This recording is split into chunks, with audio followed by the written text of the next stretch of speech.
ஒரு சாதா பெயிண்டிங்கால லண்டன்ல ஆயிரக்கணக்கான பேர் எரிஞ்சே இறந்தாங்கன்னு சொன்னா உங்களால நம்ப முடியுமா? இந்த பெயிண்டிங்கை கொஞ்சம் உத்து பாருங்களேன். பாக்குறதுக்கே ஒரு பிள்ளை பசியில அழுதுட்டு இருக்க மாதிரி தெரியுதுல.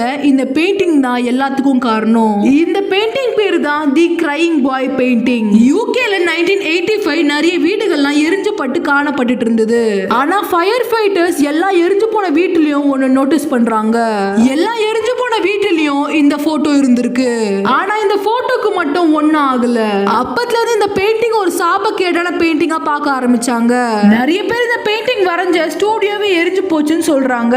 இன்னொரு கூட்டம் என்ன சொல்லுதுன்னா, இந்த பையன் ஒரு அனாதை, இவங்க அம்மா அப்பா கூட தீயில எரிஞ்சுதான் செத்தாங்க, அதனாலதான் இந்த பையன் கோவத்துல போற வீட்டெல்லாம் எரிக்கிறான். இந்த பெயிண்டிங்கோட காப்பி 50,000க்கும் மேல யூகே மற்றும் நிறைய நாட்டுல சப்ளை ஆயிட்டு இருந்தது. நிறைய பேர் இதை நம்புறாங்க, அட்லீஸ்ட் 1000 உயிராது இந்த பெயிண்டிங்கால போயிருக்கோன்ட்டு.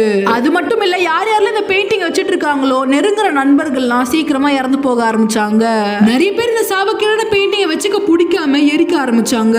நைட்டு பாக்குறீங்களா, அப்படியே ஃப்ரெண்டுக்கும் அமுச்சு விட்டுருங்க, ஏன்னா நம்மளோட தூக்கம் மட்டும் கெடக்கூடாது.